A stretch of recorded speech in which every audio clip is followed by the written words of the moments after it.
ఒక విచిత్రమైన పరిస్థితి రామోజీరావు గారికి వచ్చింది. ఇప్పుడు మార్గదర్శికి సంబంధించి డబ్బులు చిట్స్ వేసినటువంటి డబ్బులు అది క్యాష్గా కూడా తీసుకుంటున్నారు వాళ్ళు.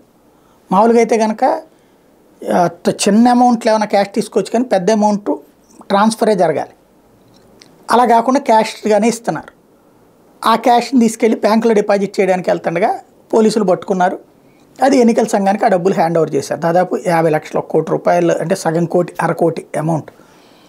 అయితే ఇక్కడ సమస్య ఏమొస్తుందంటే ఇప్పుడు ఆ డబ్బులు ఎక్కడి నుంచి వచ్చినాయి, దేనికి అనేది చెప్పాలి. దేనికి అనేది వాళ్ళు చెప్పగలరు.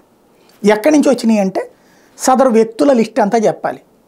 వాళ్ళు ఏది చట్టబద్ధంగా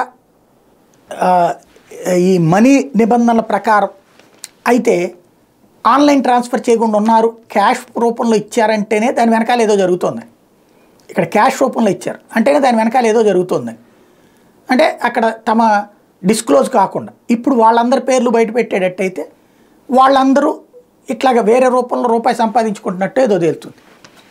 అలా కాకుండా వేరే రూట్లో చూపించాలి. లేదా వాళ్ళు ఇట్లాగా వాళ్ళ అకౌంట్లలో ఇప్పుడు ఏం చేయించాలి, వాళ్ళు ఇట్లా చిట్టేసినట్టు, ఈ చిట్టుకు ప్రతి నెల డబ్బులు కడుతున్నట్టు వాళ్ళ ఇన్కమ్ ట్యాక్స్ రిటర్న్స్లోనో అది చూపించుకోవాలి.